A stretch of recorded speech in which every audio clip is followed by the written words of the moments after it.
control, nothing major, but All right, we should be live now, guys.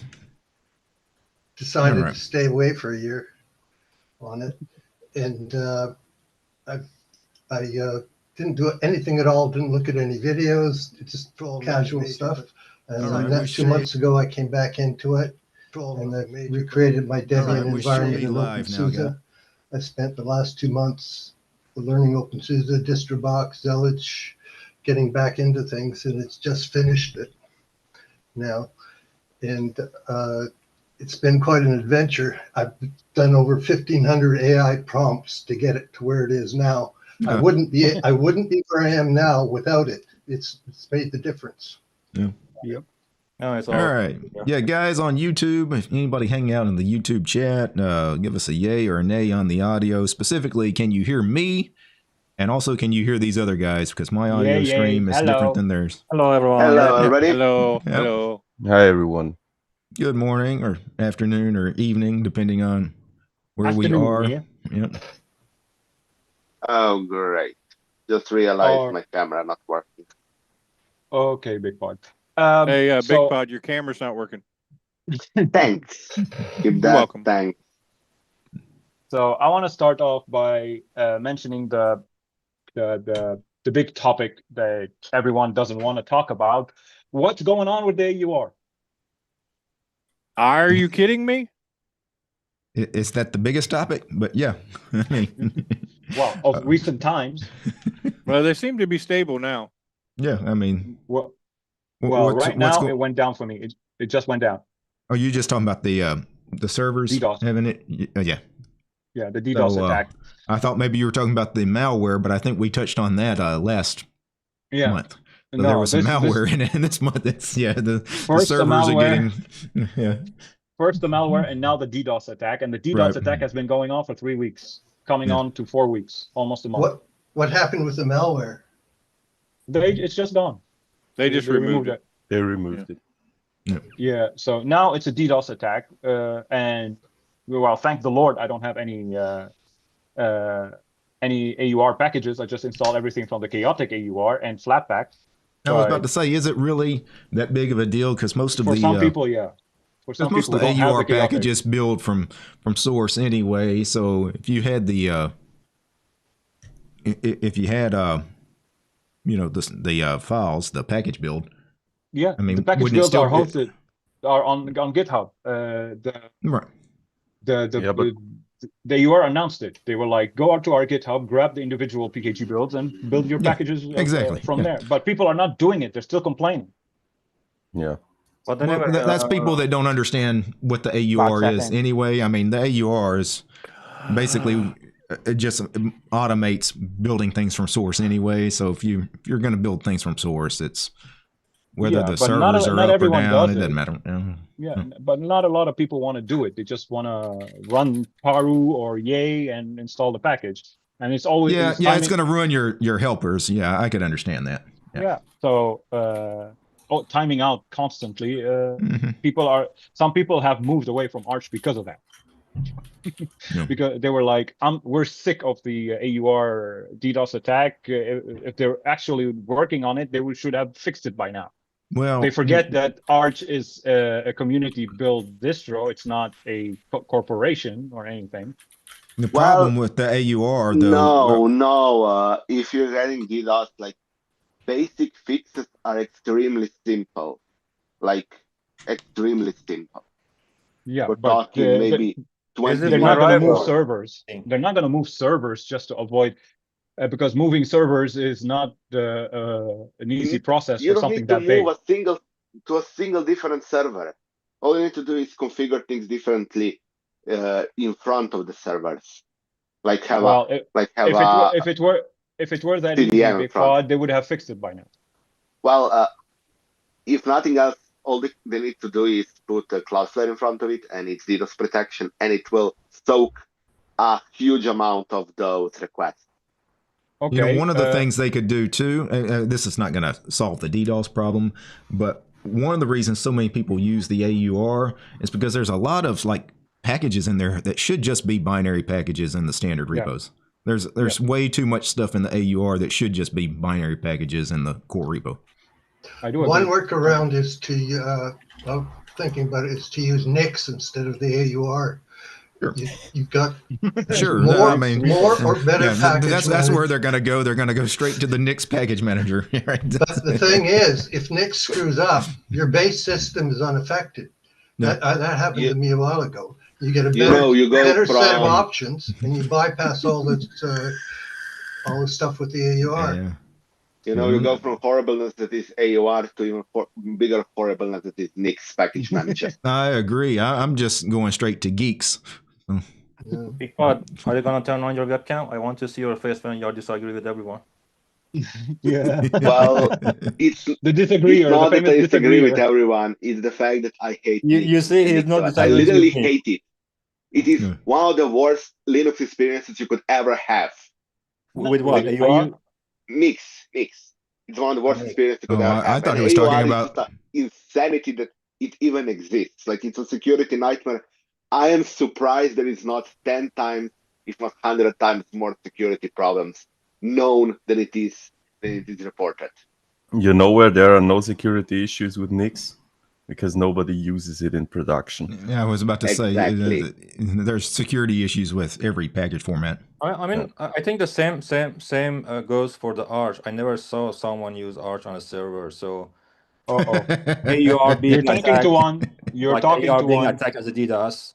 No, I'm not talking about us as Serious a server. What Serious server. about the Yeah. company software and stable I even stuff? Well, I even made a video showing people how to install Docker and use Arch as a Docker container server.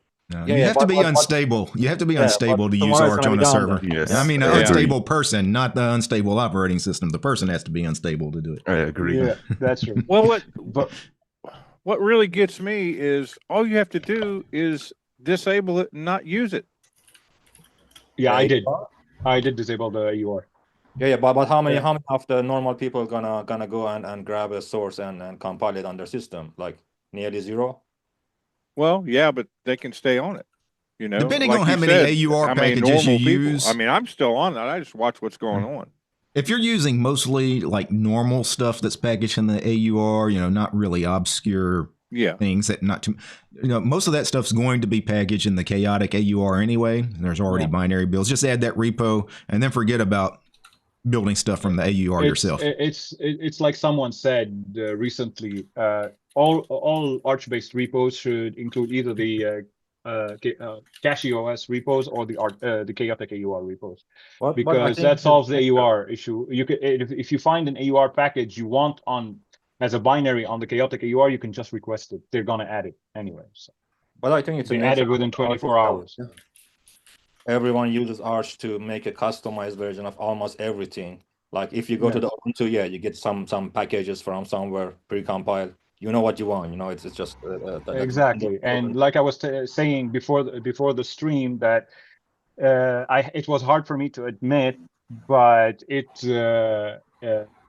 people used to say something about Zero Linux, that it could be executed as a script. You don't need an ISO for it. So I created the script myself, and yes, it is possible to execute Zero Linux as a script. But the reality of the matter is, most people want everything fed to them the easiest way possible, and Calamares is that answer. So if you tell them to run a script, they're going to say, we don't like the TTY, we don't like this, we don't like that. Why isn't it easy? Like next, like on Windows. So that's what Calamares solves. That's why it was created as an ISO. So people will create it's easy to create custom distros using just a script. Okay, Dark. If you know how to create a script. Who do you want to target? Who is your target? Us as a Linux user, or the ones that comes to Linux recently, or they want to join? The target is the new user and other things. Like for me, even on my MacBook, I am like 99% of the time on the terminal. I don't want to see any window. Like I script on it, I code on it, I develop on it. Well, my target audience is new people coming new to Linux from Windows. That's why I created the toolkit, because although it's a TUI, not a GUI based toolkit, it's a TUI. It will because I created it as a TUI to make them more comfortable with the terminal. Because that way, as long as you automate like the complicated stuff for Yeah, with it's the automated. newbies. Everything in the toolkit is So I automated. mean, they don't have to like use fdisk and partition their drive or anything. Oh, you do? Well, then they should be fine.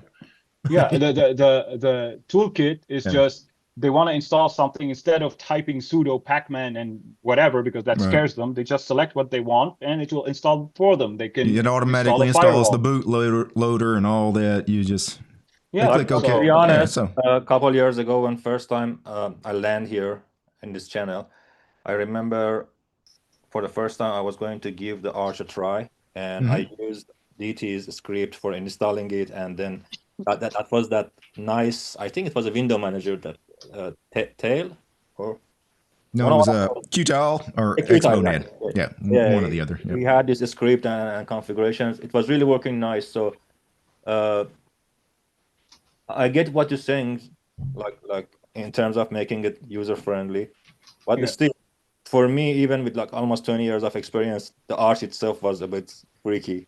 And I'm by the Arch, I mean that old version of the Arch that didn't had anything. Like right now, it does comes with some sort of wizard-based TTY, but old one was really nothing. Like start from the FT, Yeah, but the issue now is that, unfortunately, as a one-person distro, I have reached my ceiling when it comes to knowledge. I have been trying to accumulate more.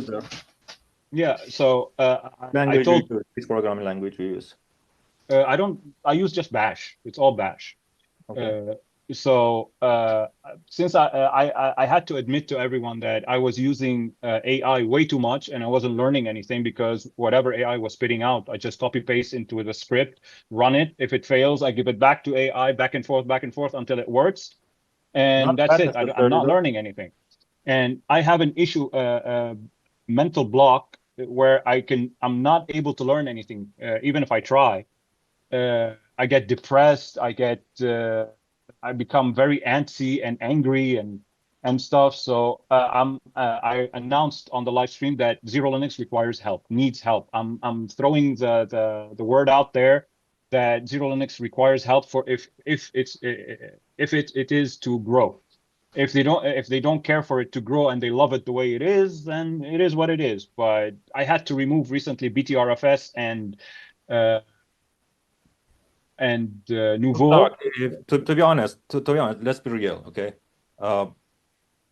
I can join, maybe 2 or 3 more can join, but with the community of the Linux, and since it's not like a Ubuntu, it's not like a Arch itself, it's not like any of those that we know, even like a not it's a hobby distro, basically. It's not a real distro.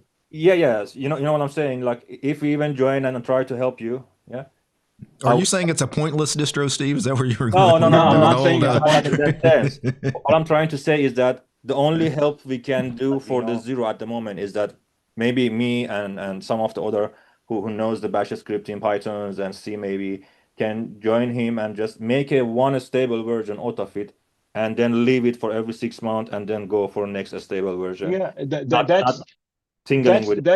that's what I'm doing now. I update it once every 3 months, but there are no new features. Like recently, I just added Orca because someone on Fostodon reached out to me, an ambassador for the disabled people, and she told me about the blind people. There are not many distros out there that cater to disabled people. So she told me about Orca for the blind. It's a speech, text to speech thing. So I included it on the ISO to honor her request, because that's something we should care about more and more.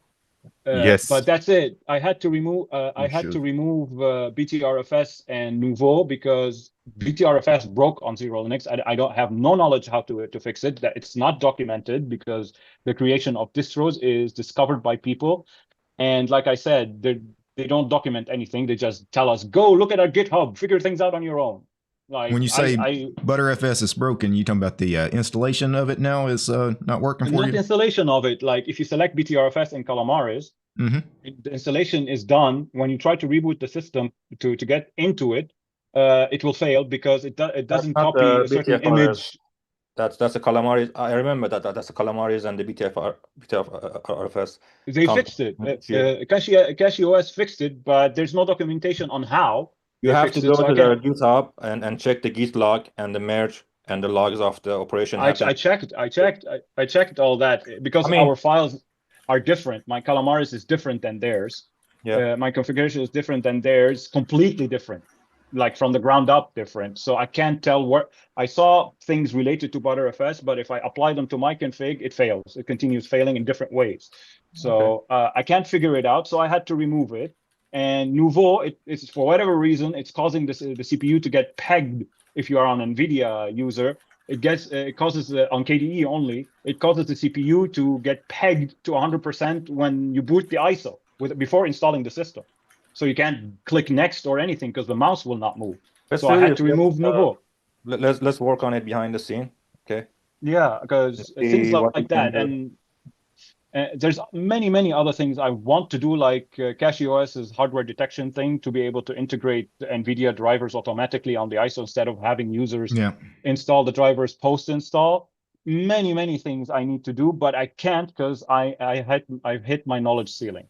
Well, as people always say, you eat the elephant one bite at a time. So just ship the proprietary drivers on the ISO, right? Yeah, I can't. That's the problem. Because if I ship let's say I ship the Nvidia DKMS, that's going to cater to people with the 10 series and previous. I cannot add both the DKMS and the open DKMS on the ISO. And all of them are a problem? It's not about that. It's if I include one, I will ignore the others. If I include the other, I will ignore the older people. But you should have you should provide the choice for the people to go with the DKMI and but that's what I did in my toolkit post install. They have to go into my toolkit, select driver install, and select NVIDIA GPU install, and then it will ask them, you want the open or the closed? So did you check the new choice? Did you check the new repo of the open source version of the drivers? There are like I was working with the Jetson. Yeah, the Orion, and I would say that the amount of the open source work NVIDIA put recently, last 6 months and a year, on the Linux is huge. It's it is. Progress. It is that somebody told me has always been far better supported on open source side than driver for the graphics card. That's been like since the start of Jetson. Jetson drivers have been very much open source to the most degree, like comparably to the old, comparable to any NVIDIA driver, even comparable to today's NVIDIA efforts in open source. But for developers like us, it's like a good standing point, big part, because when we see the kernel, when we see the code, when we see the source code, it is like not the proprietary ones with the GeForce family, but they still give us the idea how to port. So which brings me to a question.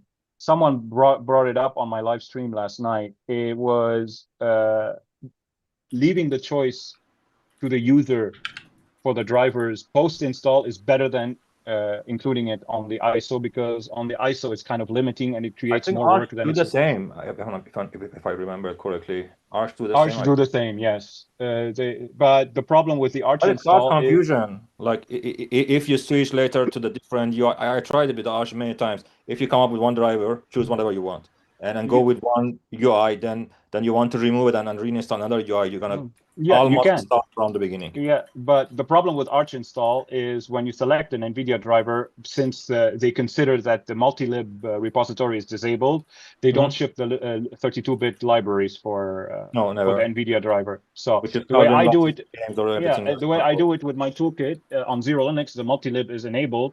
So when they select the NVIDIA driver, it will prompt them which one they want, closed or open. And if whichever one they select, it will install everything correctly, better than the Arch install does.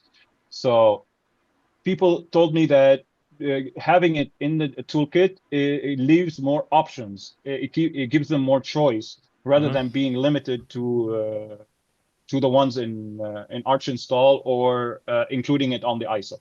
Because including it on the ISO, I have to choose a group of people, either the closed source or the open source. Whereas with the toolkit, they have the choice, and they can go switch back and forth. So I think I'm gonna leave it as a thing, but still, I need something like the CachyOS hardware detection program to be able to detect what hardware they have and install the necessary stuff instead of installing everything on the system, even though they got nothing they don't need is active in the background. It's better than using bytes and megabytes on their hardware. Let's talk about that behind the scene. You know what, Steve? Though, before your install script, if you're just installing in a TTY, then this driver thing isn't even a problem anymore as far as the live environment. So. Okay, I didn't. So problem solved. Right? I didn't specify something. This TTY script, I created it for me just as a proof of concept that Zero Linux can be created. It's not going to be public. It's just for me to verify what people have been saying all this time, and that's why I was admitting that it can be done via script. I set the script aside. It's always going to be an ISO. So no, just command line everything. Say screw the drivers. Yeah, well, command line everything, they will go to plain Arch. They're not going to choose Zero Linux. But yeah, Zero Linux is stagnant for now. But tomorrow I'm going to be releasing a new ISO with Orca and everything. But yeah, and to be honest, Calamares is a stupid install, very stupid installer. Because I would never use it again. I played with it enough. It's way too big and complicated for what it's trying to do. Not complicated. It's stupid. It's completely stupid. It's complicated for no reason whatsoever. Because since I've been using it for 5 years, there's like I removed BIOS MBR support. By removing that, the install fails. So now there's a part of the shell process final where before where it copies. Unpackfs, when the unpackfs.conf, it has the image that it has the command to copy the image to the installed system from boot Arch, boot management, VM Linux, to copy it to the installed system. But when you disable MBR BIOS support, that fails.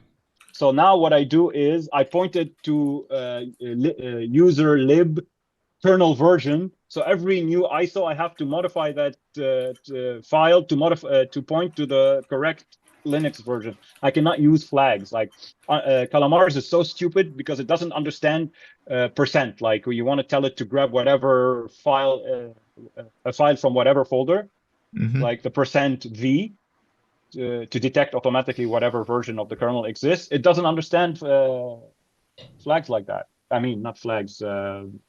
Variables like that. It's so stupid. It's so stupid. It doesn't understand stuff like that. It made my life miserable. It took me 3 days to figure out that Calamares is actually stupid.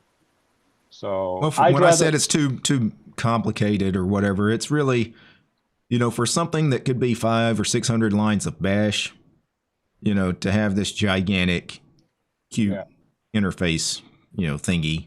Like, right? Yes, Stefan. I know you disagree. I have to interject because, like, there's a general point I see. There's like text UIs and text UIs, or terminal UIs and terminal UIs. I think in particular the Arch install script is a bad terminal UI. I agree. Yeah. I totally agree. We all agree 100%. just a bad user interface, maybe by design. But I've seen a lot of like fancy tooling from the kids these days. There's a bunch of young developers who are really into efficient terminal interfaces. There's a lot of libraries in fancy new programming languages that do really great UIs and ship really small binaries. We've already got a great terminal user interface library. If everyone would just go back to the standard incurses library. Yeah. I agree 100% with you, DT. Oh no. I love Stefan doesn't like incurses. Okay. No. There's I love incurses. I love the Debian. The old Debian incurses installer was the best, wasn't it? Slackware. Yeah. Slackware does a great incurses install. I mean, there was and works, but it's not modern. It's not up to date. It doesn't look cool. Modern is overrated. Just because something's modern doesn't make it better, right? I know. Well, it kind of does. Well, but let me say one thing. There was a project that existed a long time ago for Arch to install Arch. It was called Arch 5. That's the best in Ncurse's Arch installer I have seen in a long time. It hasn't been maintained for ages. It should come back. I wish I can create. I wish I can create something like that. It's not, if I remember correctly, because I have read that script before. As far as I've actually went through the code, just like you should, to verify what things are. It's not a terribly complicated script. When you say you wish you could do it, trust me, you can. It's not. I'll have to fork it. There's not that much to it. I'll have to fork it and update it, make it up to date. Different. Yeah. Go ahead, Steve. I'm gonna tell my words later. Yeah, go ahead, Bigpod. I just want to say that the difference between something like ArchFi and Calamares is pretty stark. Like, because if I remember correctly, ArchFi doesn't give you a lot of choices. It's basically, here's what we're installing for you. I hope you like it. Not just that. Yeah. Calamares has to be a jack of all trades tool. Has to be a Swiss Army knife, because it isn't just Arch. It is basically any distro can use it. And you need to have a huge amount of configuration options that you can set. That's why it is such a big program, because at the end of the day, it isn't just a very specific, very specialized install script. It is a program for Qt. It has to have a lot of optimization. Of settings. It's like you said, it's a jack of all trades for every distro. Like Debian uses it, Ubuntu, some spins of Ubuntu use it, Fedora, Nobara uses it. A lot of distros use it. But the problem with Calamares is it wasn't created in a smart way, to be smart.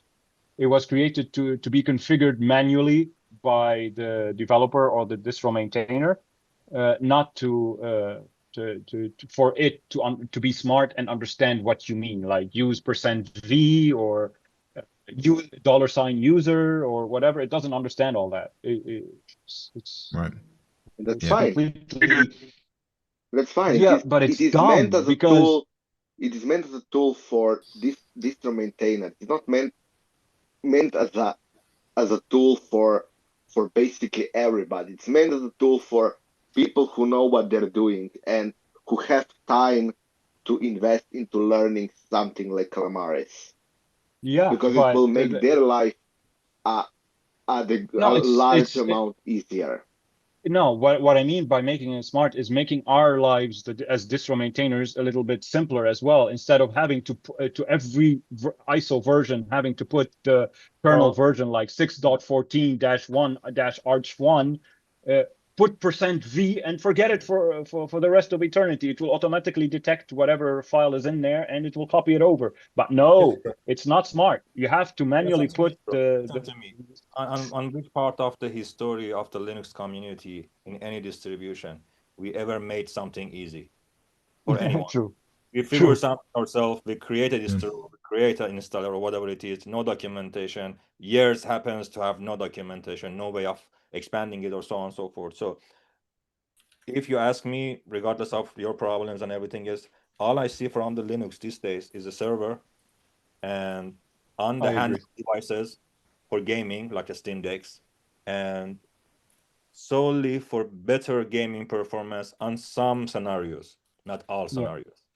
And I don't believe we as a desktop, like 100% pure desktop, ever gonna, especially with this new AI-powered OSs and digital assistants like the problem with the AI-powered OSs, they give you access to ChatGPT and whatever the free versions, and then you have to pay to use them.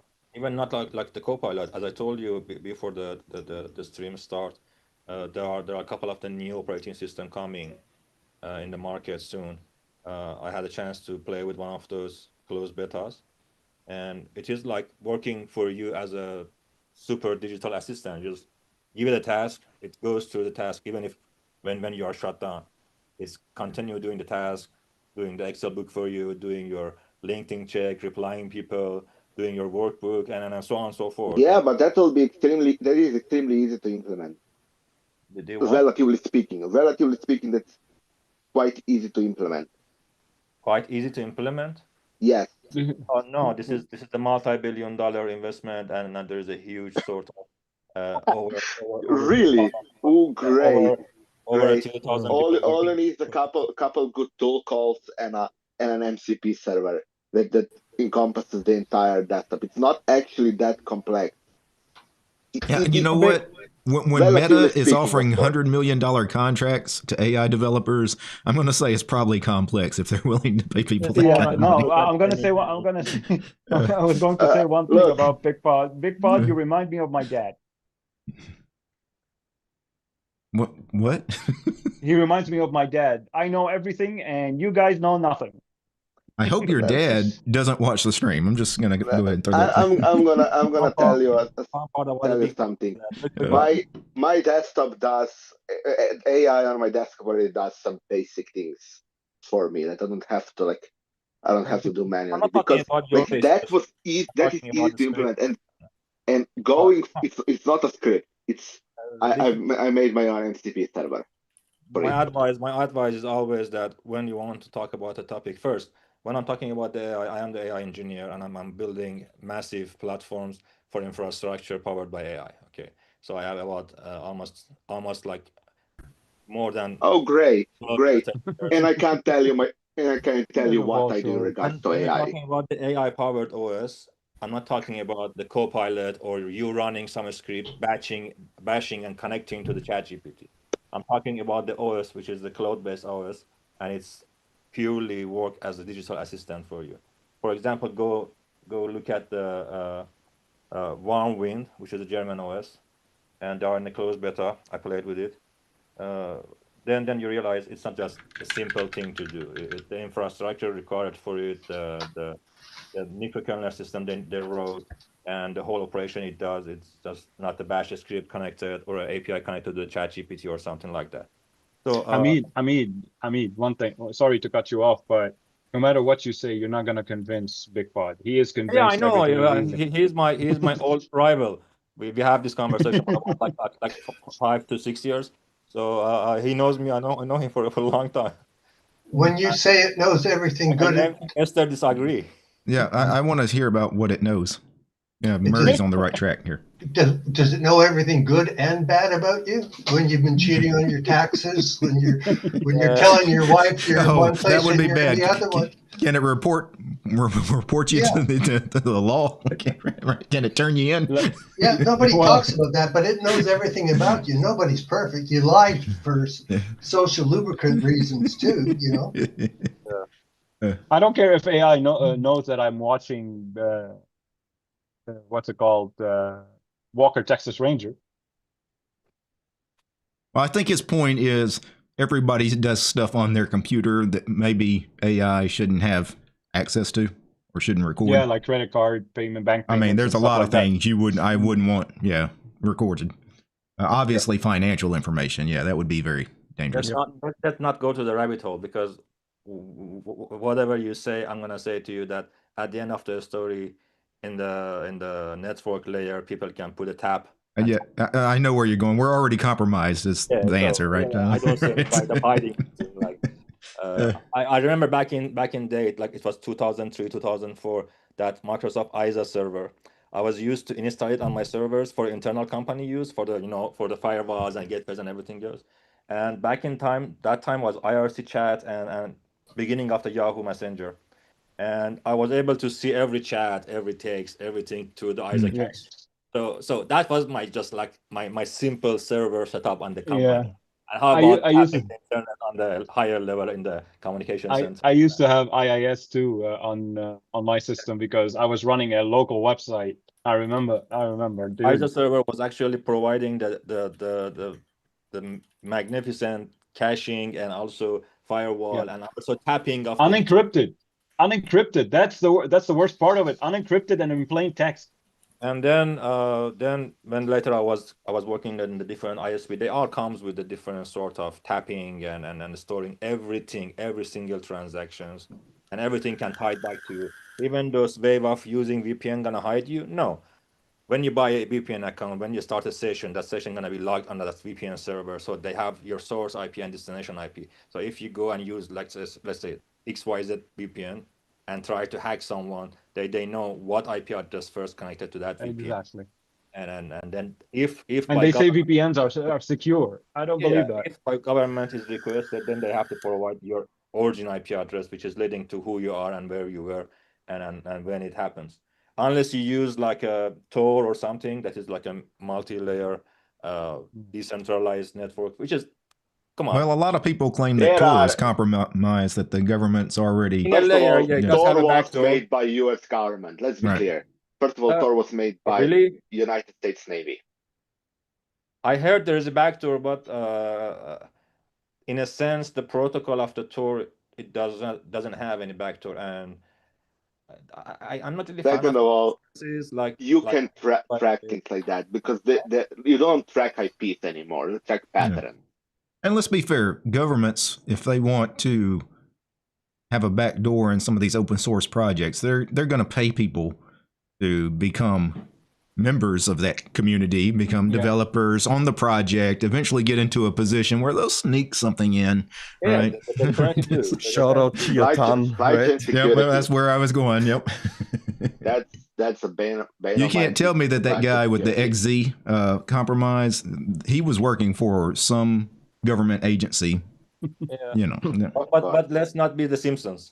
Yeah. My favorite TV show. Yeah. I want to talk about the awesome, funny, and filled with comedy sketches video that DT made about him suffering during the installation of Debian 13. Why? Talk about the Debian. I was watching the video and I was like, even me that uses Arch never used Debian. I know all the errors that. Well, you know what? I rarely ever use the standard installer. I almost always use the net install. But for this video, I purposely wanted to use the regular install because I'd already got messages from people wanting me to check it out and telling me they were having problems. So I wanted to use the regular installer. If I'd have used my usual, I go to the net installer and do the advanced installation with the incurses, I'd have been fine because none of that would have affected me. Yeah, but you got lost. Yeah, and I'm glad I got it captured on camera because that was part of what some people were doing. That was the mistake they were making. And then how do you fix it? Well, if you end up on a Debian system where there's no mirrors, I can understand if you're a brand new user, that's a nightmare. Right. But, with me doing it on camera, okay, let's fix the problem. It's not that big a deal. Let's go to the internet. Let's find the sources, right? Add them to this file, But, to somebody that's not tech savvy, they're not going to fool with it. They're going to go to a different distro immediately. And, The Debian standard for me is always net install. The Debian unstable is always using the graphical install. And the Calamares, Yeah, to be honest, I think only once on an old IBM laptop I could do the stable installation with the GUI, like complete graphical, without an error. But on anything like younger than 5 years from now, you have no to do the installation process. Yeah. Nice for me, Debian is always the ncurses install because at least I have somewhere to train to see how ncurses works. So I always install. The reason of using the Debian stable on your desktop. I mean, if you're a normal user, which all of us almost are, then I use personally the unstable version all the time. The unstable. Yeah, I've run Debian unstable before. It's unstable. I mean, it's like Arch, though. I mean, it's gonna break. Exactly. This is exactly what I wanted to say. You have to manually do a lot of things yourself.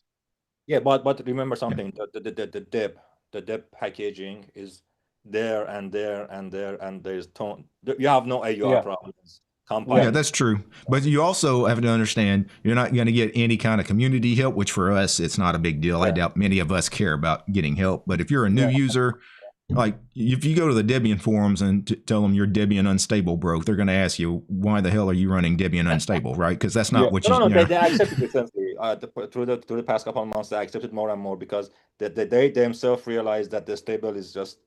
Too old? It's too stable. I'm running Debian 12 on 3 of my machines. I'm not going to upgrade to 13 at least until the first point release goes through. Yeah. That's a good thing to do. I always say Debian stable is the distro that smells like grandmother's house. Yep. No, I have one more. I have one. My first worst experience I ever had, and I still have, is installing a FreeBSD on a computer, and then it's a nightmare. Like the FreeBSD. No, it's not that. Their install also Ncurse's install we were talking about. Their installer is not bad. No, the installer is good, but the hardware compatibility to make it a G. Oh yeah. Driver, there's absolutely no driver. Like there's like handful of driver for nothing. Yeah, but you can't compare the Linux kernel to the FreeBSD kernel. It's night and day. Like the Linux kernel is massive compared to what's the FreeBSD kernel.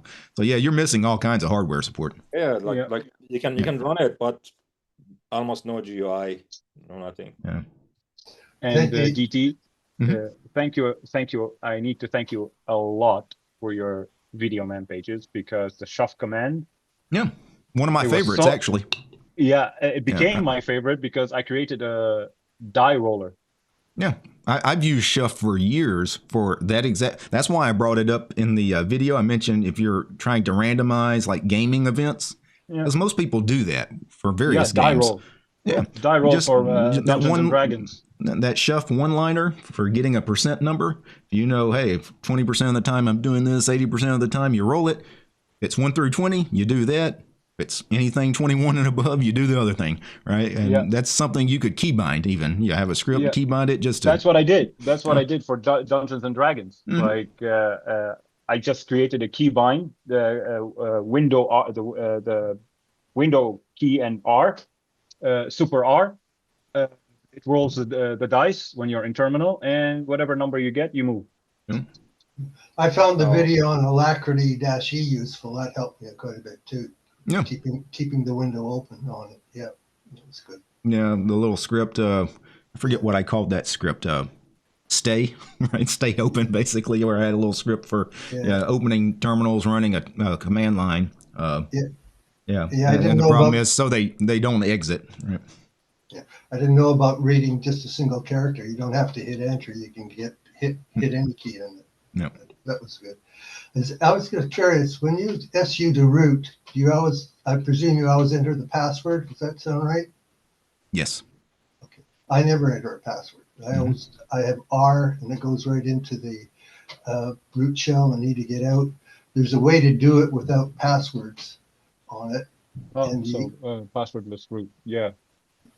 Yeah, like, you can actually just in the sudoers file, you can specify all of I mean, if you don't want to use passwords for anything, you can disable that in the sudoers file. But if other people have access to your machine, you may not want to. Depends on your environment. Right. It's called passwordless root. Yeah, this is how it works on Zero Linux when you boot the live ISO. It's passwordless root. So you can run sudo pacman syu. You don't enter a password. It just starts updating. Yeah, that would be very dangerous, like in a work environment where people had Linux knowledge and they just wanted to mess with you. Well, let me go in here and just delete all kinds of shit. You know. Well, I can do without any password, because when my dad sees anything other than Windows, he runs away like 1,000 miles an hour. So, it depends on your environment. Dad's just taking a lot of hits today. I hope he doesn't watch this video. He's not. He's behind me. He's hearing everything. All right. Well, tell him it's fine. It's fine. It's fine. We are animals, my dad and I. We are animals. Yeah, Stefan, go ahead. So I have a flaming hot take to make. A big pod was right.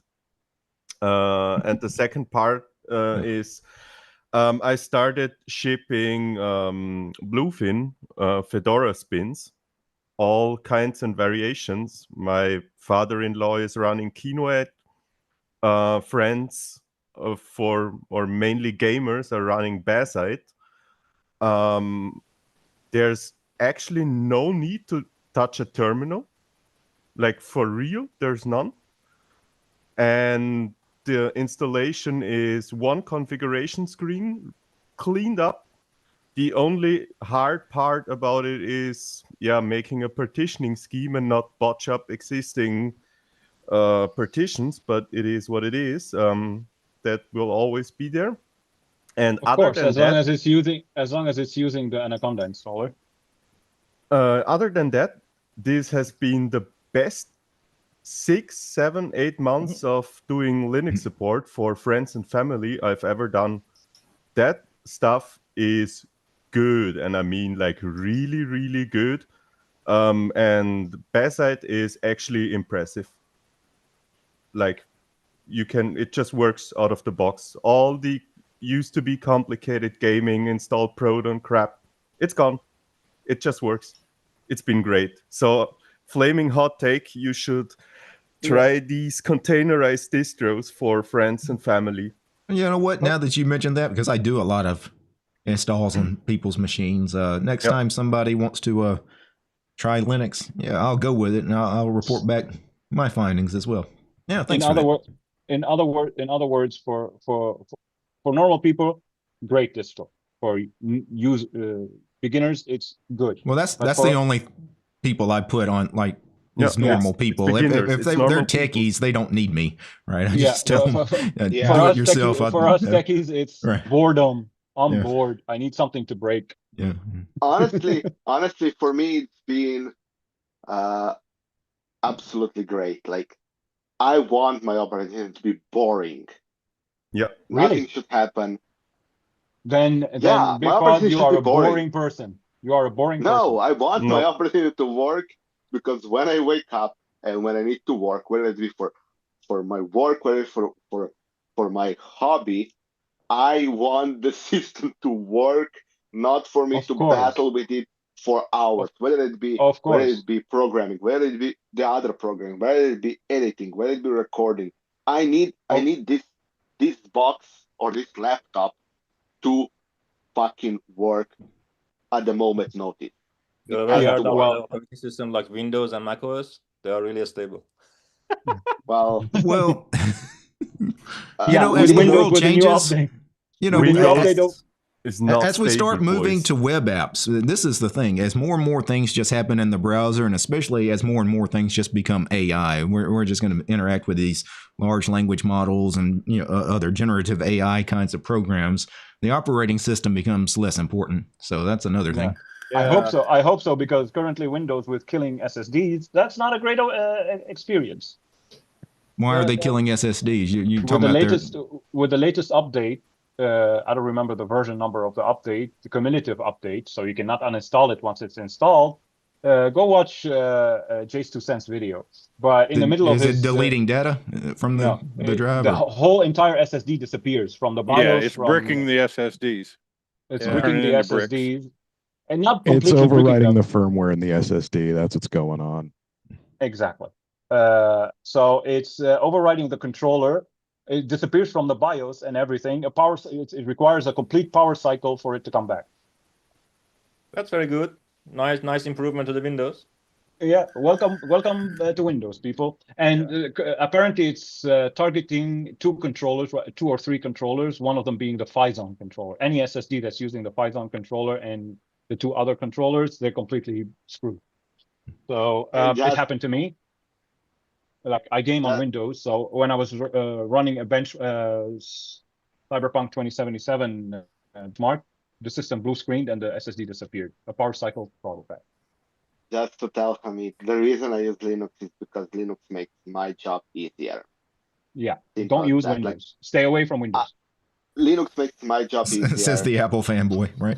That's the simple reality. It's not nothing. I always want to. I mean, my work environment is always on the Mac OS. So.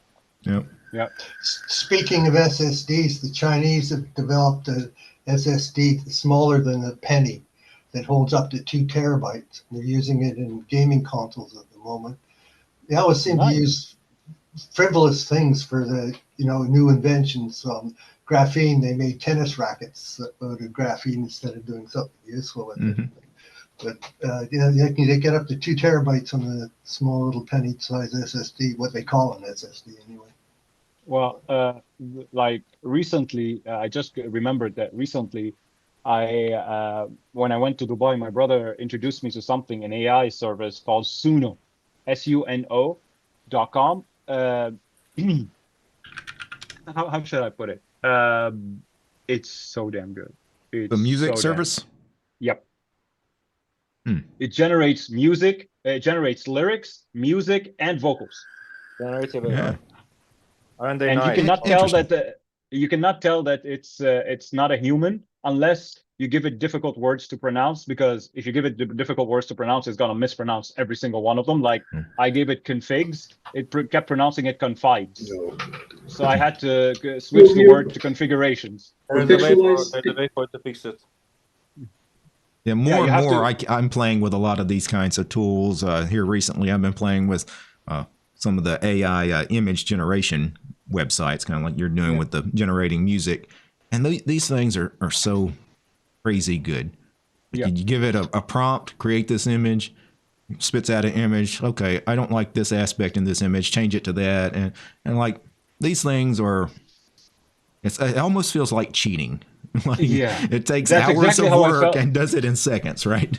Create your own wallpaper.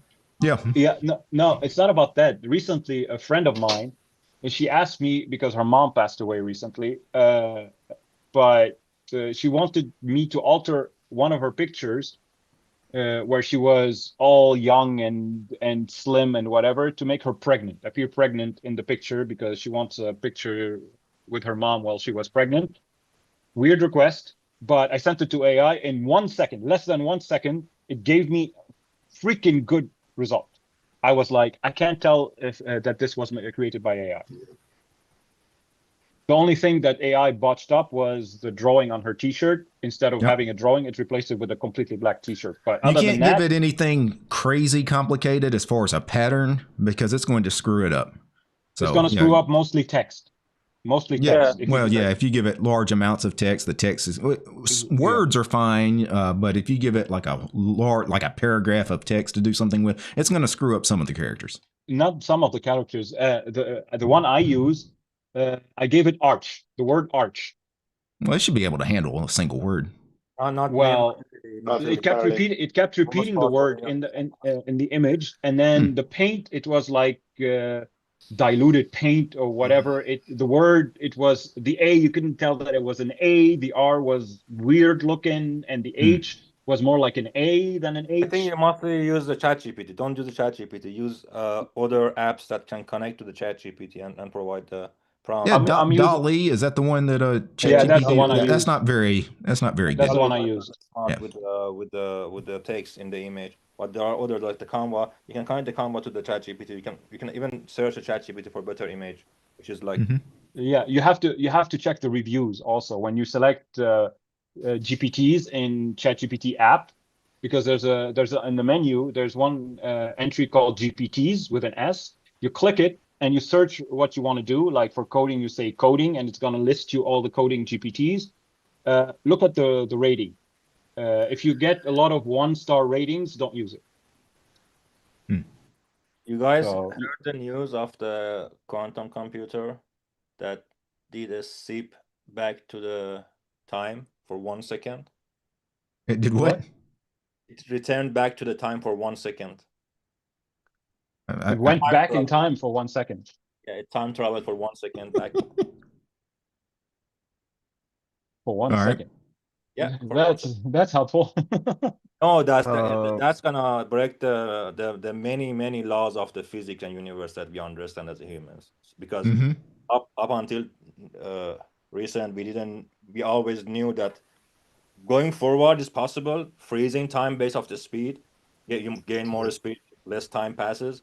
All was possible, but backward in the time, that's against the law of physics. So even 1 second is breaking the whole theory of the physics. Yeah, because physicists have always kind of theorized that time travel might be possible going forward, but not backwards. Yeah. So right. So 1 second was really a bad thing happened actually. Yeah. So in the sense of like breaking all the laws. Well, it's one of those things. Further testing, they'll realize that they just were wrong about the results. So, speaking of news, there was a news article recently that came on my RSS feed. Someone is working on an AI-powered keyboard, a physical keyboard that's powered by AI. I don't know what that means. I don't know what that means either. So the only thing I understood from the complicated article, because it was very techno-babbly, is that you type one letter, it will guess, it will completely type the entire word. It's gonna generate words in the keyboard. That's ridiculous. Yeah. AI and hardware now. That's the worst of it. That's the worst of it. May I come back to another Linux-related question? I do have another one Absolutely. in the backup of my mind that was just floating around these days. Because, yeah, I'm a bit of an old schooler. Maybe you can relate, DT. I run on X11. I have my Xmonad configuration. That works really well for me. I have one terminal, a well-configured Alacrity, a Tmax, and a NeoVim. That's basically all I need. And I wasn't able to find a Hyperland or WL roots or whatever it is, modern configuration stack that actually feels like Xmonad, where you have 3 screens that use shared workspaces, and they don't exist. They don't exist, right? Not yet. Okay. Qtile, Qtile is basically a clone of Xmonad. Yeah. Qtile has some Wayland support, but it's not great. I haven't been able to get it to work, but they're working on Wayland support. There is a Wayland session you could log into and try. Yeah. I tried that, but once that's there, then Xmonad users at least have something to go to that's familiar. I was looking into contributing to the Qtile with Wayland, but that was delusional. There's so much to it. There's buffer that's management. the problem is there's not a lot of people working on it because nobody wants to deal with it. It's one of the things that's it's a lot of work. It's complicated. There's buffer management, surface handling, input device management, the same server complex, the whole route is way beyond anything like me. Yeah. So it's going to be a while. Following on the Linux theme, what's your take on this whole Ex Libre thing? I'm waiting for that. Irrelevant long term. I'm on Wayland I have now, no so thoughts on it other me. than, I mean, I'm using X11 still on all my systems. I have no reason to try Ex Libre. I don't know. Speaking of Ex Libre, I have an answer. Sure. I have a version of Zero Linux sitting on my desktop. Instead of Xorg living on it is Ex Libre, but it's not working when it comes to Wayland. Because it's when you go to Wayland and it wants to use X Wayland, there's no Xorg, there's Ex Libre. Missing a dependency or what? Yeah, it's not very well tied into Wayland yet. Yeah, it makes sense. I'm just, kind of like Big Pot was. Leading back to my question, always, who asked us to create a new desktop environment again? No one. Why? Well, there's not. We're losing most of our desktop environments. If anything, we're getting a lot fewer desktop because Wayland basically is going to kill like 95% of all desktop environments and window managers because they're never going to migrate to Wayland. It's just way too complicated of a situation. So like more complication. Yeah, but except Qtile does have a Wayland session that's experimental. Yeah, some of them have. Yeah, so it's a. Yeah, not many. There are many that are going to die. That's for sure. But Qtile actually has a pretty decent sized team of people working on it that contribute, where a lot of these window managers and desktop environments don't. So that's the problem. Some of them just don't have anybody that knows anything about Wayland. Therefore, what are you going to do if you? I mean.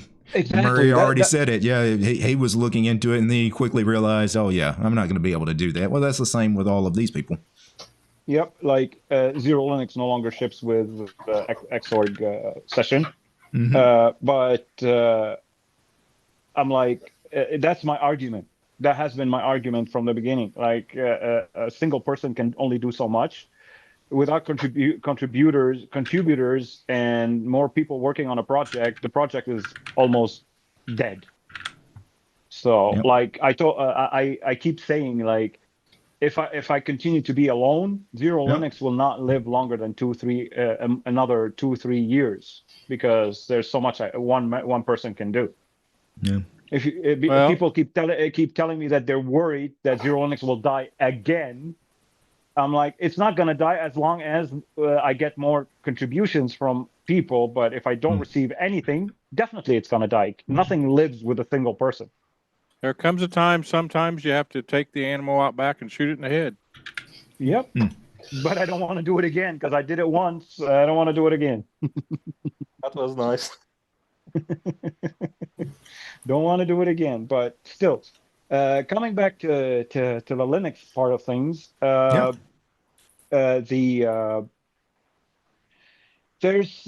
there's some people complaining about saying that there's a new what do you call it, test version of Ubuntu. There's a new version of Ubuntu being worked on. They released like 2 betas right now, or 3 betas. You're talking about for the next release, 2510? Yeah. Yeah. I forgot the code name for it. It's a weird name, as usual. Yeah, they get on the next development release usually pretty quickly after, Yeah, but each release. So, basically right away. Right. Yeah, I think they're dropping 32-bit support. That's the thing that they were talking about. Yeah, that makes sense. I mean, finally, they're about the only ones that should have been dropped 3 years ago. Yeah, but without 32-bit support, there's no Steam. Well, I mean, then it's they like have to adapt and go 64-bit. I mean, it's like anything else. I mean, with Arch, I mean, you just get your 32-bit. That's why I have a container. That's why I have snaps. Yeah. Simple as that. That's why I have snaps. Snaps. Yeah, thank you. Thank you for mentioning the thing that scares people off. Snaps. It's or not scary in the anymore. rest of the world, that's why I have Flatpak. That's why I have Distrobox. I use Flatpak Steam, so yeah. I don't. I have a VM with Windows. I am using Distrobox as well. I have 2 instances. I use it for installing Rust applications. A cargo install a Rust app. I have the Rust stored in a Distrobox for, and all the tooling exists inside that, and it doesn't pollute the host environment. And I can run the cargo command. I just did an update of Rust update stable inside the Distrobox, and then went back to my main site, and I've got the latest version installed. But my issue with Distrobox, it uses your existing home directory as a common home. Right. Yeah, I don't like that. You can override that. You can override it. You can easily override it with a single flag. Yeah. A command line option to override it.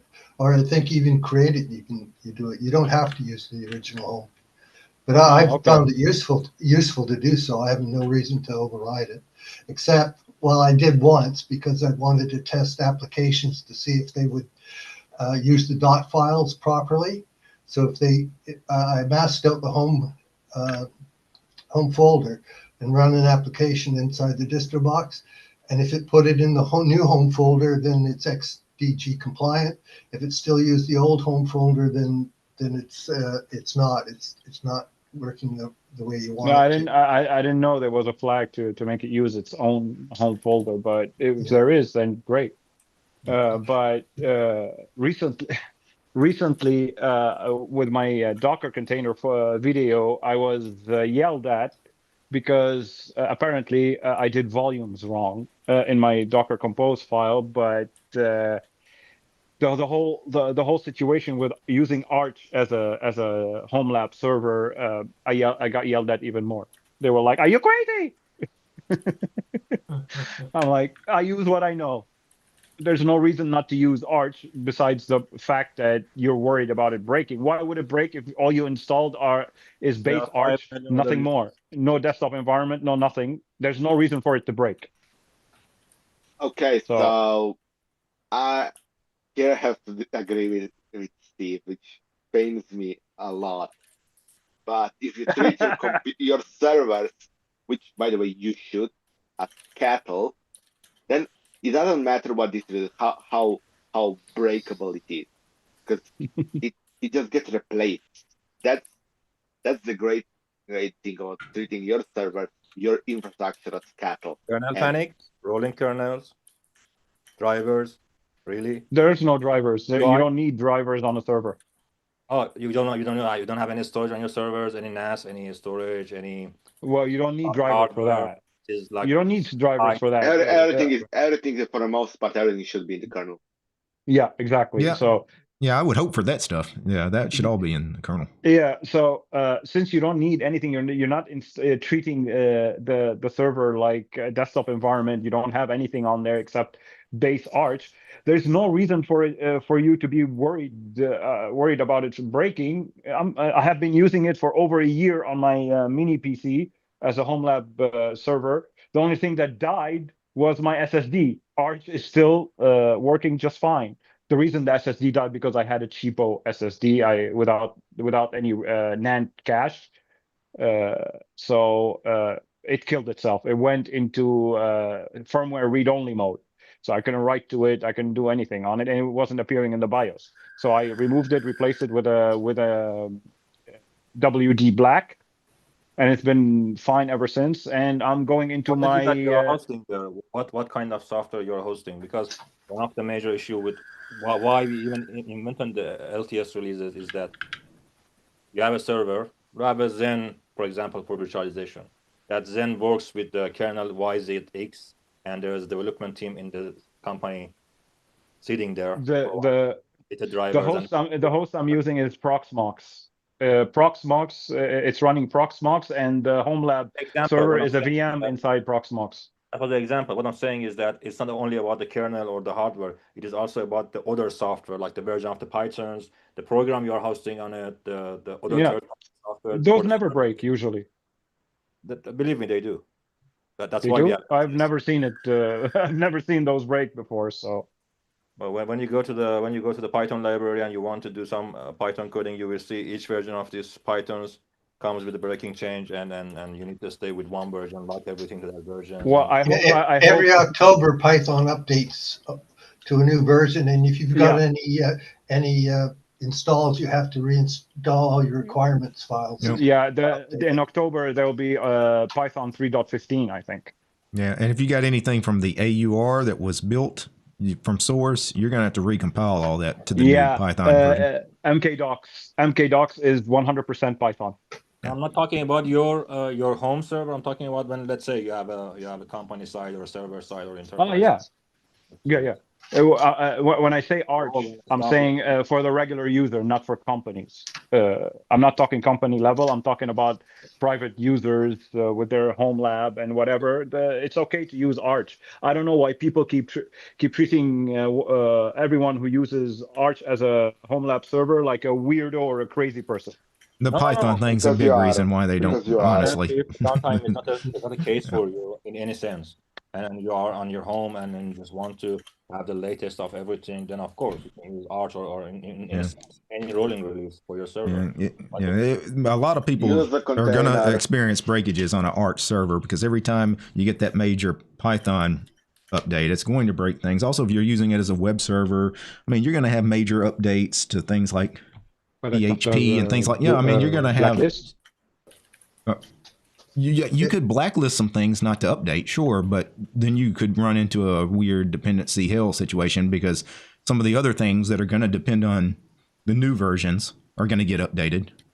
Yeah, if you've installed anything with pipx, you have to do a pipx update all. If you want to do all of the stuff, then go for LTS. Then what's the point? If you want to blacklist not even that. Even if you install the Python package from the AUR, it's going to put them in a location, and then the product you're using is still going to look at the old location. You have to reinstall them from scratch. Hamid made a great point. If you're blacklisting things, you might as well have went with Debian anyway, right at that point. So. Yep. I agree 100%. One thing I really missed, guys, is I don't think any of this new generation of the computer user really experienced.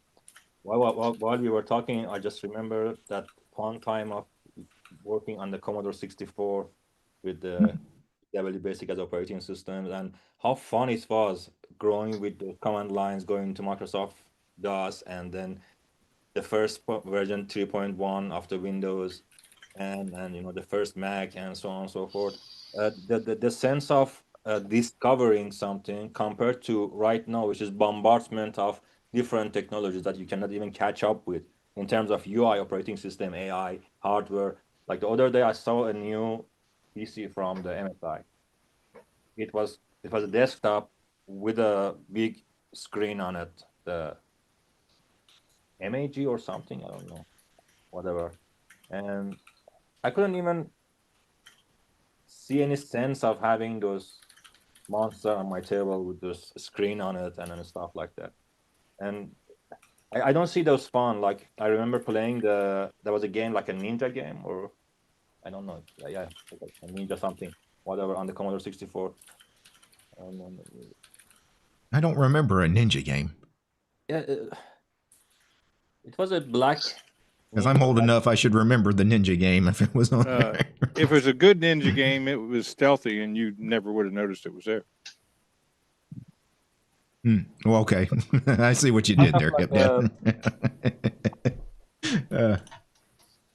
Oh yeah, it was. I could ask ChatGPT, I guess. The Last Ninja. I just. The Last Ninja. Okay. The thing is that the fun we had, because it was. Let me get a screenshot of this. Oh yeah.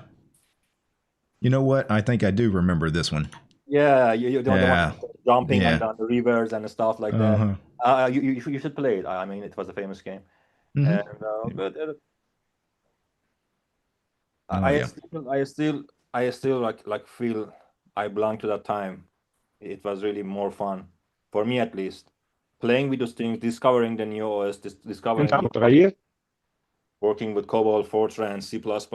No, BASIC. That's what everybody was playing with, wasn't it? But you started with COBOL?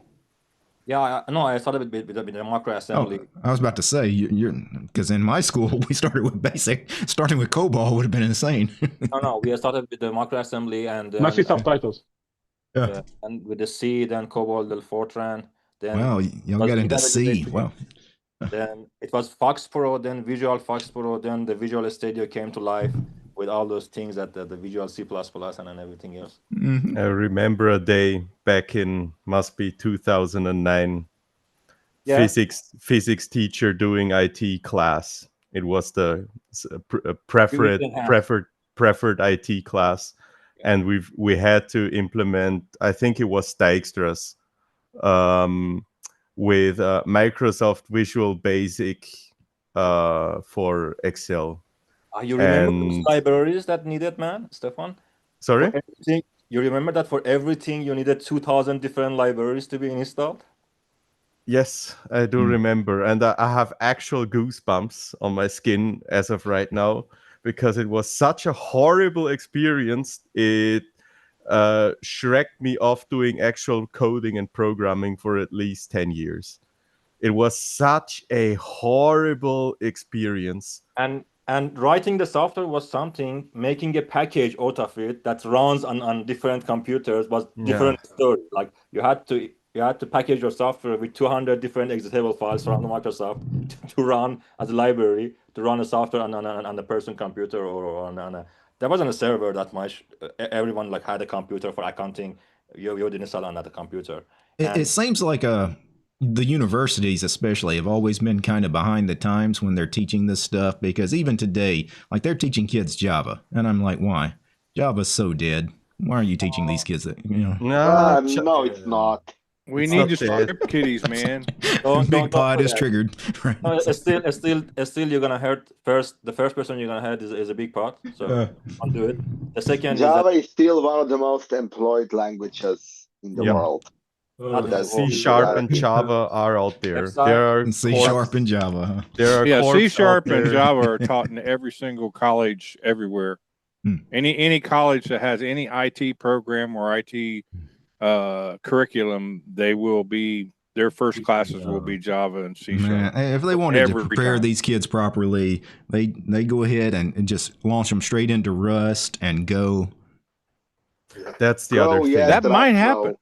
Yeah, but you know, I think maybe some of you guys could relate. I had to dip into some C at some point in my self-taught career because it was back in my high school when I did this. So. I was taught C at school. And I wish it was taught to me as well. I had to look into it later on, like 10 years later. And once you've like figure out the basic constructs of C, it's quite a simple language. You can go figure out Go, for instance, or C# or Java if you really need to, and just like think a bit, you can figure it out. You're gonna have a problem with an Elixir code base or with Haskell. Yeah. For Haskell's sure. totally different. Yeah, I mean that's a white paper reference in there. Like I mean, you know, there's dozens of out. I tried Elixir. I found three things about it. One, it functions. It doesn't have an early return, and I need it to get out of the function. You have to drop all the way through. It has immutable data structures. So if you have a large array and you want to change one or two elements, you have to copy and change it. Yep.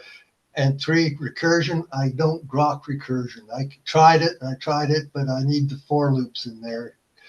I can't work with recursion in spite of what I want to do. So those things I left Elixir because I couldn't cope. There's a reason why Strausstrup made the C++ compiler unwrap recursion and go iteratively. You know, sometimes it's faster. So yeah, go ahead. Sorry to interrupt you. I hear you, but I in my personal opinion is that if we weren't taught the high-level programming language, whichever of them, the Java, C, then use Python these days. Yeah. Yeah, but there is a different differentiator between me, who knows high-level programming, and know coding Python, compared to one who has started from the Python. We are totally different. We are builders. We are architecture. They are just coders, mostly. And I think the way we learned programming and we grow with this high-level programming language, with those syntax, with those complexity of the structure of the code, the libraries, the dependencies, and on how to make a software fully modular. Take a look at the JavaScript ecosystem and their dependency graphs. Java. I'm not talking about JavaScript. I'm talking about the Java, COBOL, Fortran. Okay, yeah. We see those old languages, okay, yeah. The high-level language, not the low-level language like the Python or the JavaScript. They're mostly a scripting language, not even a programming language. The Python itself is a scripting language. No, I wouldn't say that. It's multi-paradigm these days. Yeah, Python. I mean, it's a glue language. Yeah. Like if you want good performance, you're gonna need to have C or yeah, it's an orchestrator. It's a bit unfair to compare Python to JavaScript. Like they're night and day. They really are. Like I was taught C and C++ as first languages in school. One of the worst experiences ever. I don't even touch C and C++ anymore if I don't have to. Yeah, me neither. C++ is the worst. The fact that this was my first introduction to programming, it was one of the worst things in the world. Like that's why I always say teach them Python, teach them C#, teach them Java, anything like that first, because they need to learn the basics, and it is so much harder to learn the basics with C++ or C. But still, up to today, like almost they are dominating both the C and C++, dominating the gaming market. Like they are in every other games, like the core. And I've seen so much software out there, that Python scripts that point arbitrary JSON data from one software as a service endpoint to another software as a service endpoint. And there's leaking file handles, and there's opened and closed TCP connections all over the place. So you see somebody who did I'm not asking for a lot, like just IO, basic networking, and some language constructs. I don't know, can That's be why a they are high level, 2-semester though. class, and we would save us on so much trouble. I think those trouble made us who we are today. In my humble opinion, that going through this trouble of learning this high-level language and creating a software with them, that made us who we are today. If I wouldn't see, like, between my MS-DOS and the Windows experience, took like 4 or 5 years for me to again go back to the. I remember the first Linux I tried. It was, I think, Mandrake. Yeah. Mandrake. Yep. And it took me like 5 years to be done with the whole entire of the system of the Windows. I needed to go back to the MS-DOS, to the terminal, and the Mandrake was the first Linux I could have get. And with the dial-up internet in my country, took me like a month to. There was no download manager to resume or do something like that. You had to. But I mean that would have been. Mandrake was really popular like 25 years ago, like that before Linux really got good. I mean, that was a different Linux. But anyway, still that was the go place for me to go back to the terminal and to where I wanted to be, compared to the Microsoft Windows and this clicking stuff and.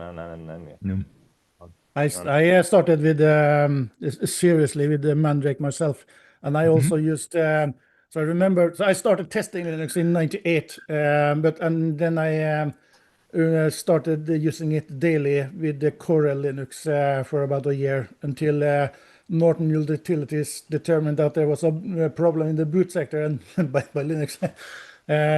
So then I installed Mandrake on a separate machine after a while.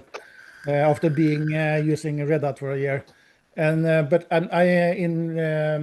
I did the same, that I used 4 or 5 years to get used to using the tools, because in the beginning I had a hard time doing stuff on Linux because the software and the tools that I was using didn't exist on Linux, and after 5 years it was turned upside down. I had a hard time doing the stuff I wanted on Windows because the tools I used didn't exist on Windows.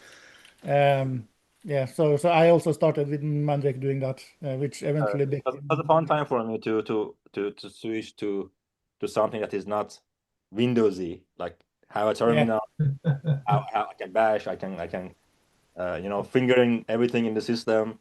I started, so my first computer, I got my first computer in '94. I think it was, so from my old man's job, they had, he called me one day and asked me if I wanted a computer and if I could get to his job by the end of the day at 4 p.m. I could get one. It was an old 286 that they were retiring. And so it was MS-DOS 5.0 and there was no Windows. So I learned the old-fashioned way using the DOS terminal. And when I started using Linux, I also used the terminal, and I still use it. So when I need to open documents and open text files in an editor and so on, I actually run the commands in the bash shell to open Office documents and so on. You remember those DOS tools, the Norton Commander and DOS Navigator, DN and NC? Yeah, I remember when I think I was using months. Company. Yeah, I think I was using Linux for 2 months when I discovered that Midnight Commander was a thing. Yeah. That's usually the first thing people say when they see Midnight Commander is like, oh, that's the old Norton Commander, right? And and what I didn't know is that Midnight Commander started already in '93 or '94. So. Yeah. Actually, a lot of the tools we have on Linux, the Lynx web browser in the terminal, LYNX, you know that's the oldest web browser that's still actively maintained. They started that thing in 1994. The only computer I had fun with when I was like was introduced to the GUI first time was Amiga computers, Amiga 500. Yeah. That was the first time that I could really sense there is a stable working GUI with the terminals. It was on Windows, and I think I had like 128 kilobytes of hard disk and 4 kilobytes of RAM, something, to bring that with those big floppies. And then the first computer I got was 8086, then I don't know, like it was then 286, 386, and then 400, and came to the first Penta, the Pentium 33, as a Penta computer. When back in time there was a Cyrex as a CPU and there was no AMD, Cyrex and then Intel. Yeah. You had the Cyrex CPU and the Intel CPUs. And Gen 2 still compiles for all of that. No. They still, I think they still compile for 486 actually. Yeah. I don't think, you're not going to get the rest of them though. You're getting too old for that. I remember when the Pentium 3 or 4, one of them came along, and there was a lot of writing in the tech press that had any knowledge that the Pentium, I think it was the Pentium 4, it was the first computer that could actually be used as a video editing platform rather than an old Amiga, because up until that point, the big professional, professionals, they used Amiga for video editing. Yeah, still. I was going to drop you there because back in time, I remember I created my first TV advertisement back in time with the Omega. So I was going to know Omega was good on the graphic. Yeah. That was a fun days. And the first enterprise-grade, server-grade operating system and computer I ever touched back in day was Solaris and Spark. Oh, yeah. Okay. Yeah. It was rock solid, stable, never dying hardware and software and operating system. Never dying. Like it was so. That used ZFS, didn't it? Solaris? Yeah, ZFS with the Solaris operating system. Yeah, and that turned into Open Indiana, didn't it? But the whole thing was a proprietary package. The OS and the hardware was from the Sun microsystem. Yeah. Yeah, it had a couple of different iterations along the way, Murray. But yeah, Open Indiana, I guess, is a modern kind of Unix. Back in time, it was only Unix. There was no Linux version of it. The Sun microsystem was only on the Solaris, which was the Unix base. Yeah. Yeah, the e-command station as a Unix, that was good also for the workstations. But yeah, those Unix days now. Yeah, I think I remember the first time when I learned, and several has also separately confirmed this, that the first commercially available Unix distribution was sold by Microsoft, Linux. There was, yeah, it sure is. Yep. And it predates Linux, yeah. Yeah, and I am every now and then I'm thinking to myself that if Microsoft had continued developing on Unix, the world would look a lot different these days. There would still be Linux and free software, the distros and so on. But there would be more people using Unix-based operating systems rather than Windows. Yeah, but I don't think it would. I don't think it would make a difference because Microsoft's still going to make their proprietary operating system. Instead of building their own proprietary operating system, they'll base it off of Unix, which at the time was also proprietary. So it still didn't get us to free and open source software. But the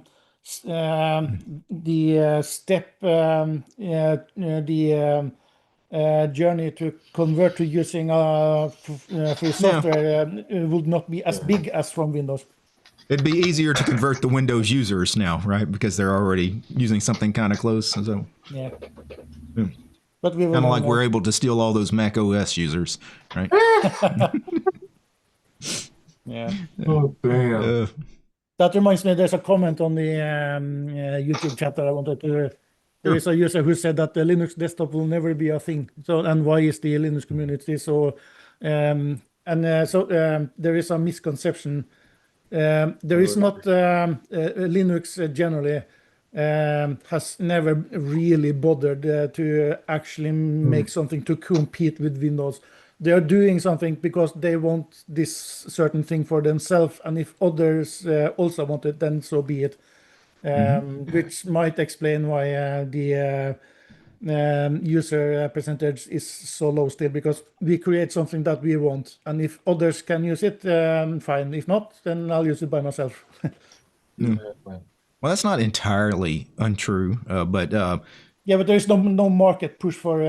Canonical definitely tried to make desktop Linux a thing. It's just they realized they were spending money on something that wasn't making any money, and they can make billions of dollars in the server space. So that's, at some point they just gave up on the whole desktop thing.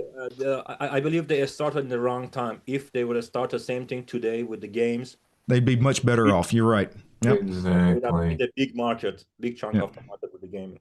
Because right now, whichever game you touch, which is runnable on both, it at least run smoother with less heat and less staggers on the hardware on the Linux operating system compared to Windows. Like it's much more smoother, generating less heat and run smoother on the Linux.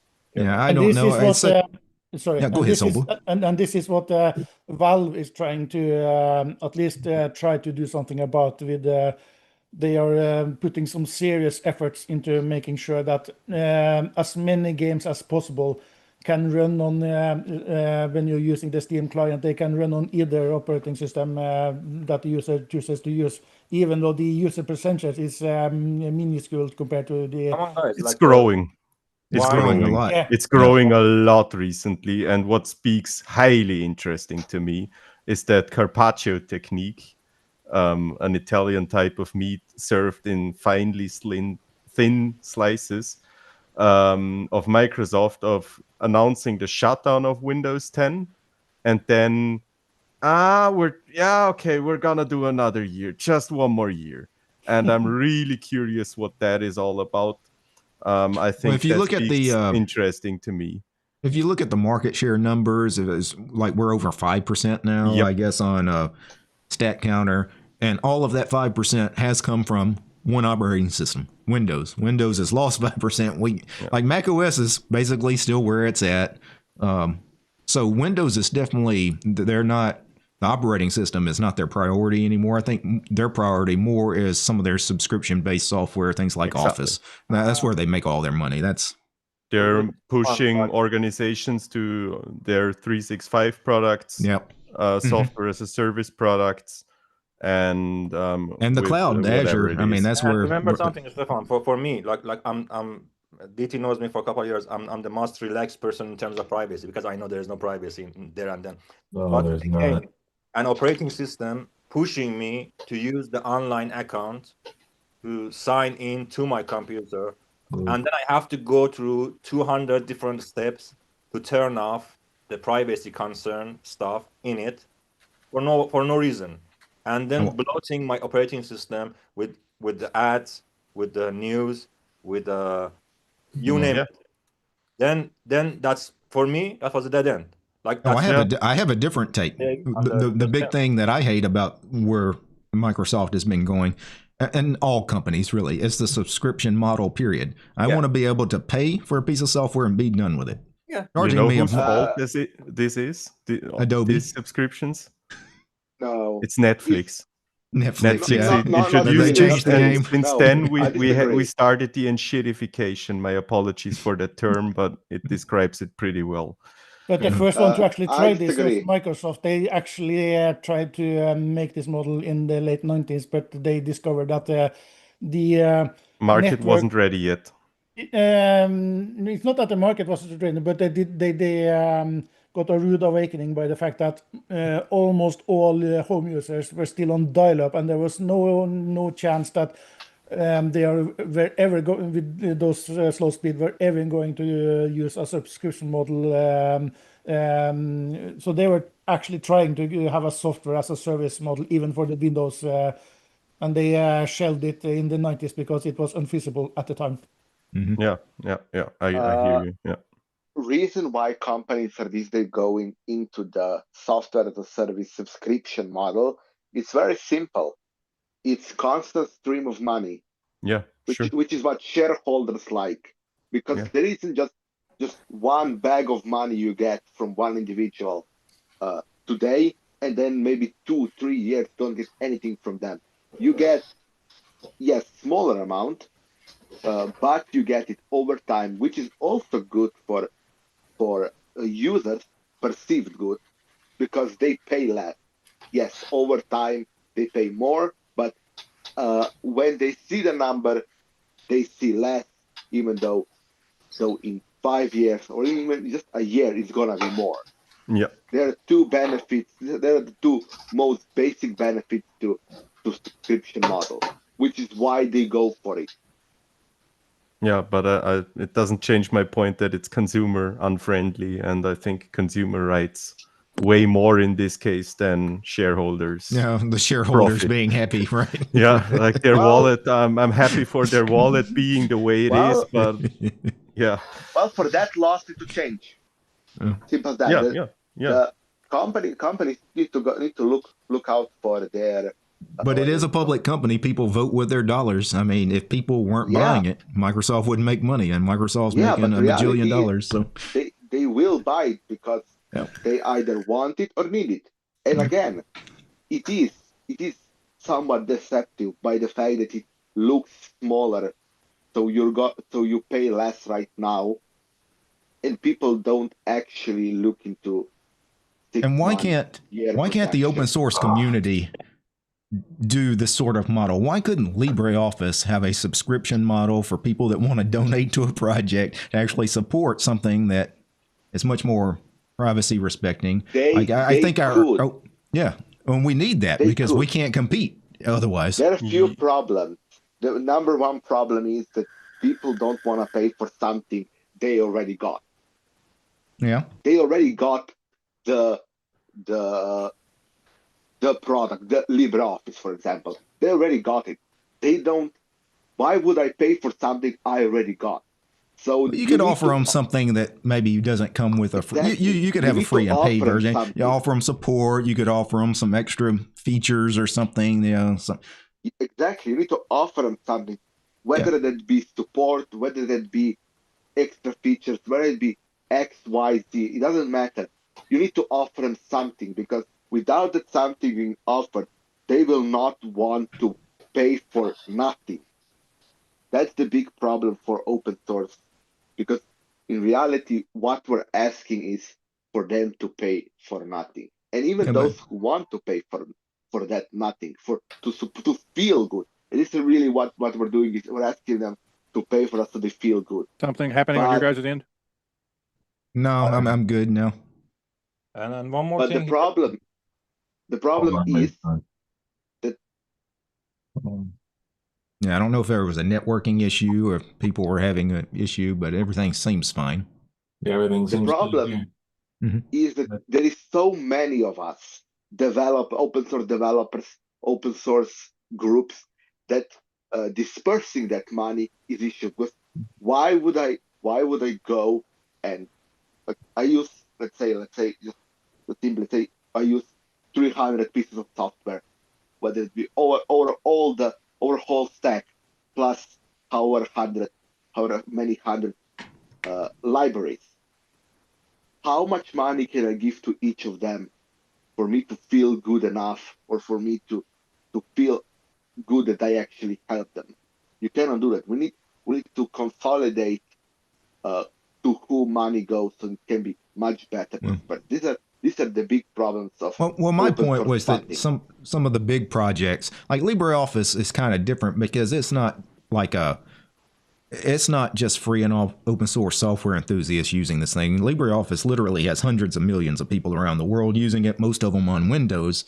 I would think you could sell software to these Windows users. They're used to it, right? If we, again, we just need to wean them off of the Microsoft. I really want people off of Microsoft Office, because I think that's the last holdout from the Windows crowd. One thing we do not consider here is a generational change, DT.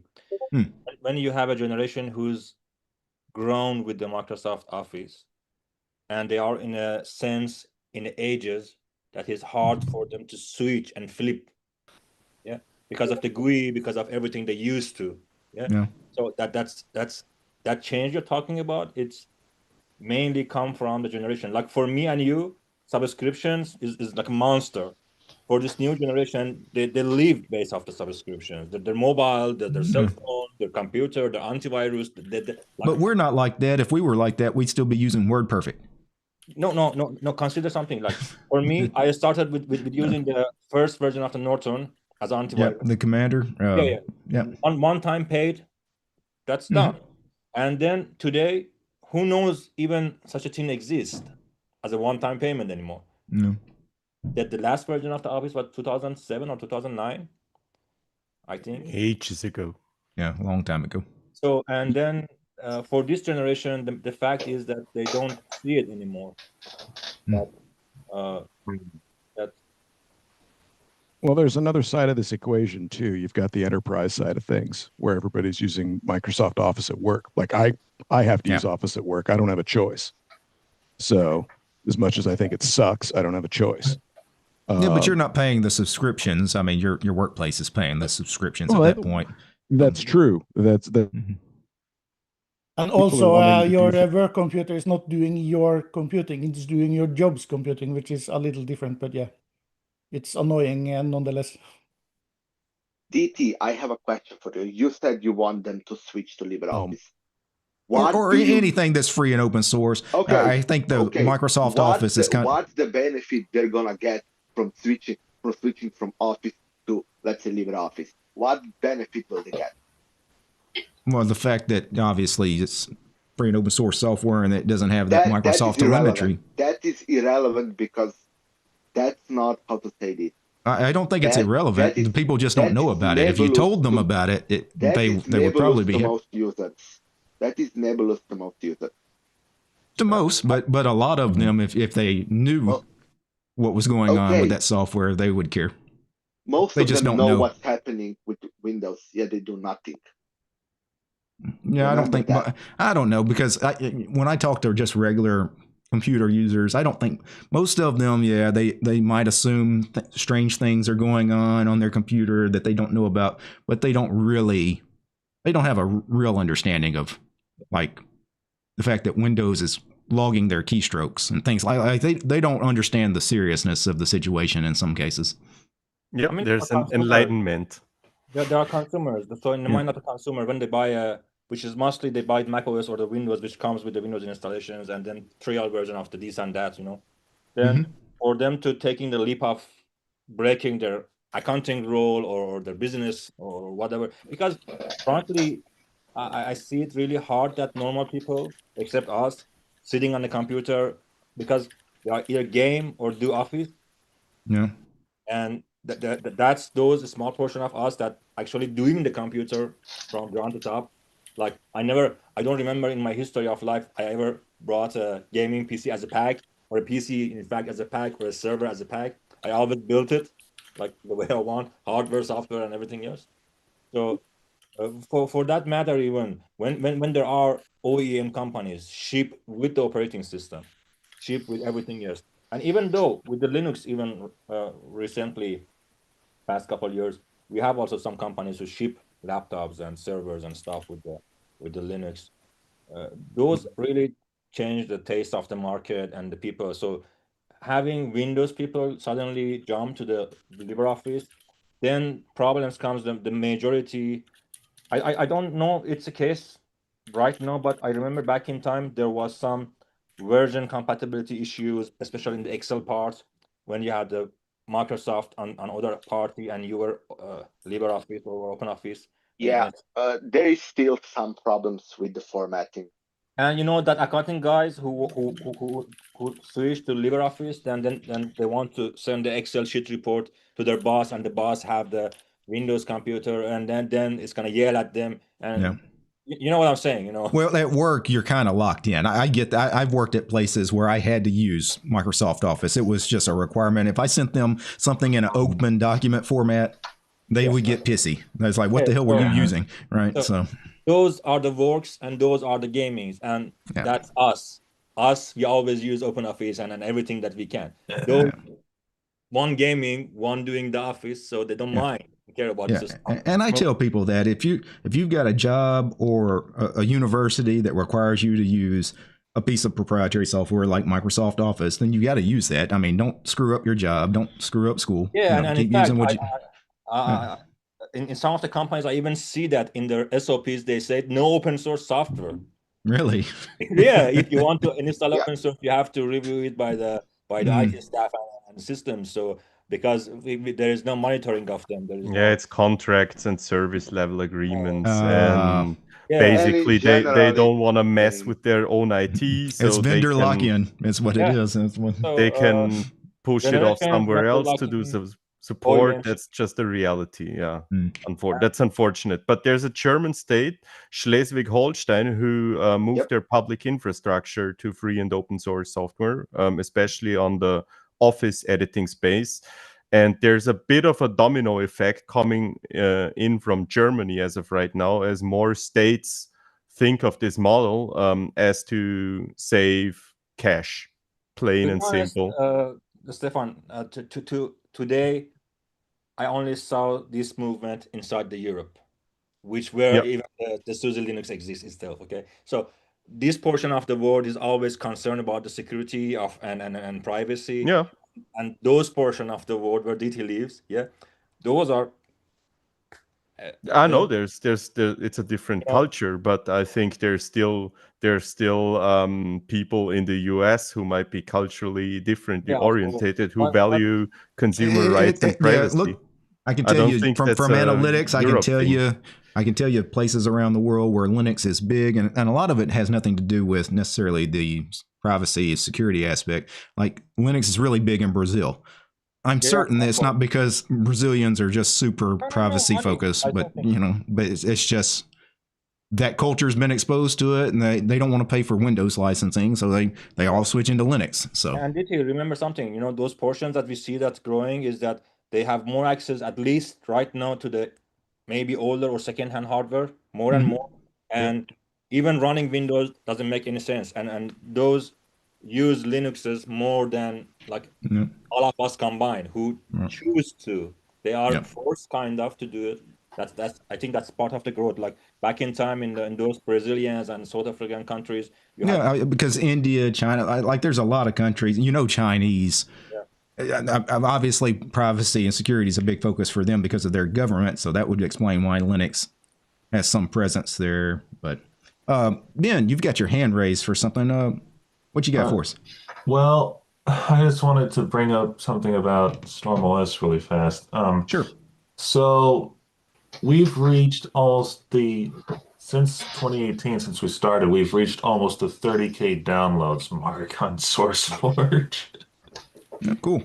Yes, and we are now at the 121 downloads just this week alone. I don't know how the hell this happened, but we have reached a very big milestone thus far. Very cool. Anything else? It's been a while since I talked to you, Derek, and I noticed you started fussing around with Hyperland. Is that true? I'm not on Hyperland now. I've played with it in the past, though. Right. Well, I've been considering looking at it, and I don't know if you have any advice on that for me or not. I don't, because it's not something I'm going to spend much time on right now, just because of it's not my favorite window manager. I prefer things like Xmonad and Qtol. Gotcha. Just because. But a recommendation for Hyperland: you may look at the configuration script of Omarkey. Yeah, Linux. I'll take a look at that. Yeah, that guy from Ruby on Rails, DHH. And I was going to say, there's plenty of people in the Linux community that are running Hyperland, and on their daily driver. I'm not, so I would be the wrong person to give you any advice on it. Okay. Well, I played with it thoroughly, and I've configured it in the past. Like, it's okay. I don't really like the way the window manager. I mean, it's okay, but I don't like the way it works. Right? Yeah, I prefer the window manager. Yeah. The last one I played around with was OpenBox, and it's still running on Xorg, and I'm like, oh my god. Well, Xorg is still with you. You can certainly run I it. got you. Well, I was just wondering if you wouldn't mind looking at the latest release that I did, because Seeker and Ricky and I have put a lot of effort into that. We changed like the icons on the desktop and a lot of other things in the distro recently. So I was hoping you could take a look at it for us. I'm sure I could do that. Yeah, because like I said, it's just this week alone, it's had 121 downloads, and I've been sort of waiting for that for a long time. So Yeah, you just had a new release.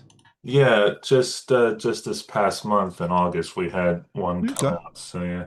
Y'all still doing XFCE? Yes, and in the not the September version that we just put out, but the October version, we changed.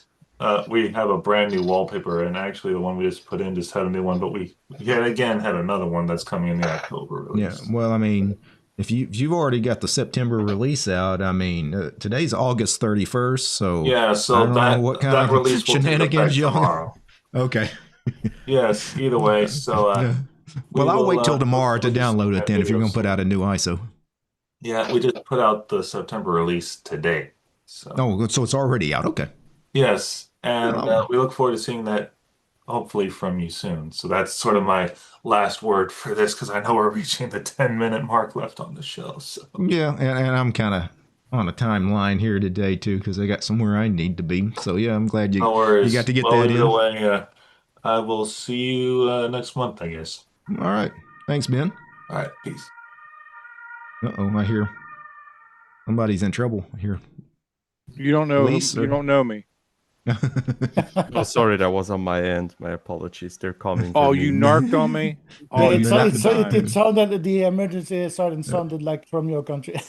Well, let's go ahead and get a last word from everybody. Everybody take a minute or two because I know, we've been chatting up a storm. Some of you haven't had a chance to get into some of what you wanted. Hip Dad, give us your last word. I just have a little, just to chime in on the the membership model on everything nowadays is, I mean, cars, everything, and the Linux growth. We're products of our environment. We weren't even given the opportunity to even know about Linux when we were growing up and starting on computers and everything. It wasn't any, I mean, I just happened into it in the early 90s when it first started getting a foothold. Now, over in China, I mean, they had Yellow Dog Linux back in the early 90s when Linux just first started. I mean, they were kicking butt. I tried Yellow Dog, and Yellow Dog was a nice OS. So they've been introduced to it early in their life. One thing I would like to see happen is right now we have the right to repair movement, and rightfully so. We need to have something said that we are allowed to work on what we own. Yep. But I would like to see the digital software also take a hold to where once we buy it, we own it. Now, we can voluntarily subscribe to a support service where we say, okay, we like your product. We're willing to pay a monthly fee, a reasonable monthly fee for you to help us when we run into a problem. That I'm okay with. Yep. But I mean, because like I subscribe to Crossover every year, but that's just for the support. And usually when I have a problem, they're right there, and usually by the time they answer, which is within 24 hours, I've already figured it out. But I just let them know what I did so they can help the next person. Yeah, I totally agree. We live in a world now where you own nothing, and I hate it. Yeah, I mean, it's like if I go into a Walmart and I buy a DVD and I go to leave to go watch that DVD at home, the checkout person, I mean, the greeting person doesn't take the DVD and say, hey, you can only watch that when you're in Walmart. Or it stops working in 30 days, right? The DVD keeps working. Right. Yeah. Yeah, it's just, and it's the same way with the YouTube model. I buy a movie on YouTube, I expect to be able to own that MP4. Give it to me. I own it, but they won't do that. And plus, you can't watch it in full high def, ultra high def, or high def even, unless you log in from your TV. Yeah. And that's stupid because I know that later on when they're free to add movies, you can watch them in 1080p. I'm like, yeah, I hope that, the right to own gets pulled into that right to repair. I hope it grabs its coattails and gets pulled into it. we got to deal with I saw an article last week where someone made the argument that if Stallman had known back then what we know now, he might have used right to repair as the argument for why you should opt for free software. That's where I was actually not going to make that. I was going to say, if we get the hardware straight, the software will come. Because the problem is, we don't have a right to our equipment, much less the software running on it. So, all right. No, thank you for the last word, Hip Dad. Solbu, give us the last word. Yeah, so just 2 points. You talked about the stat counter. So for Norway, the numbers are that Windows is 60.3% and Linux is 20.7% as number 2. Nice. And then you have Mac at 8%, and it goes down. That's a low number for Mac too. Yeah. Yeah. But the other point is, I mentioned a few times that in the last year. So on Mondays I release. I haven't for a few weeks, but on Mondays I release a new song every week. And tomorrow, the song that I'm releasing is the lyrics is from the Richard Stallman's free software song, but I have added a chorus and it's another melody. So it's on my YouTube channel. Nice. Yeah, I love the free software song. So I'll check it out. All right. Thanks, Solbu. Commander Angry, would you like to give us the last word? Sure. Just kind of to piggyback on what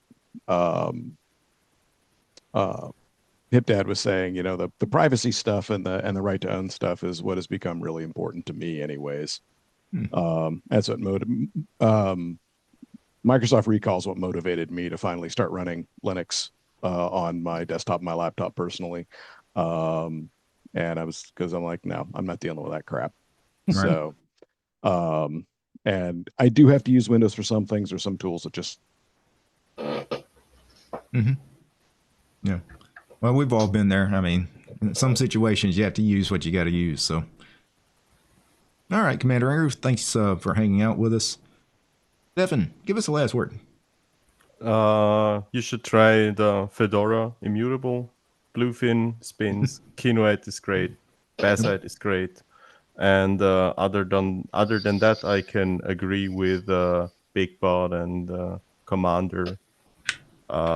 It's gonna be tough otherwise, and these are important topics to discuss and inform others about, especially since we're probably a bit more knowledgeable than the average consumer. And I think enlightenment is a tool that can be used combined with a smile and a bit of social skill. Other than that, thank you very much and have a great day ahead. All right, thank you, Stefan. Big Pie, would you like to give us the last word? Okay, yes, of course. First off, as you all know, for the last couple of months, you can check out my podcast, No Tax Allowed, on YouTube or show.taxbase.com. In my opinion, the great podcast, and I'll link it in the YouTube chat for those that haven't checked it out. Go check out Big Pod's No Tucks Allowed. I don't know what else to say. Well, I am right. You're wrong. I'm a smart ass. Nice. See you next month. All right, Big Pod. Thanks for hanging out. And he's never made a mistake in his life. Right. Yeah, I used to say every now and again that I'm right, even if I'm wrong. Only women get away with that. Yes. Yeah. Us men, we're not allowed. Come on. Miss right. Miss always right. Right. Murray, give us the last word. Okay, 3 things. August 29th, the beta version of OBS Studio came out. It removes noise apparently better, and it has something called remove chair. Now, I have no idea why you'd want to remove a chair from a video, but apparently that's a feature for it. I've been using Wayland on my new system, Wayland KDE. It came in at X11 and had dual monitors, different resolution, and the one monitor, the font was so small you couldn't see it. Rebooted into Wayland, and the 2 monitors came up perfectly. I didn't have to make any adjustment at all. But in Wayland, I tried onboard virtual keyboard. It doesn't work. Apparently, Wayland doesn't let you send keystrokes to third-party apps because of security features. So I don't know if they're ever going to have a virtual keyboard working with Wayland at all. And the last thing, app images, creating app images, that's underappreciated. I encourage you to try to use it not for producing something for somebody else, but for scripting in your own use, utility use. Create a Hello World app image. It's 209 kilobytes. The container is tiny. So you can create desktop applications with it for yourself in there. You could create one that says, take a folder and copy and rename it with the date beside it. So if you're changing it, say a dot file, you can run this ahead of time to create a backup for it and then revert to it in there. You can use that as an example, but it's worth taking a look at.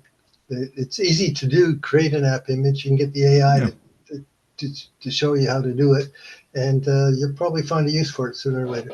Yeah, I played with creating my own app images before. It's not hard, and it is nice to just create them for yourself. They don't have to be for public consumption, right? Sometimes you just That's right. Want a portable app that you can take from computer to computer. Yeah. I've done one for there's UUIDs, the 32 characters hitting the terminal. There's one called ULIDs, the 25 characters. You can do things like that in there. It's quite good. Yeah, cool. Thanks for hanging out with us, Murray. Okay, thank you. Give us the last word, sir.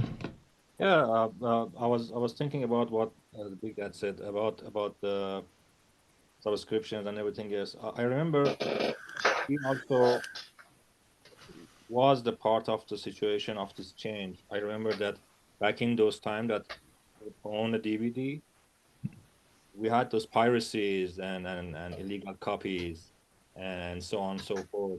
That was one of the push up for any creators, content creators, music creators, movies, and other companies to eventually lock you in some sort of not downloading, not doing this. Even though I got the PS5 for myself and my son the other week, and we got that DVD, but still you had to connect to internet to activate your DVD driver, some coding to the internet to be able to play the game or play the video on it. Yeah. I think it was partially also the end user mistakes also in a sense that we did some not we as a human in this group, like in terms of pirating the code, software, games, videos, and stuff like that. It was really the music industry that really fought back in a big way. They got the whole DRM thing started. Yeah. So. And getting back to the Linux market share, we have some happy days here in the UK too. It's like almost 21% market share for the Linux. It's noticeable, the change here also. And unfortunately, many gaming people start to noticing the Linux and the performance and better use of the hardware and then the Linux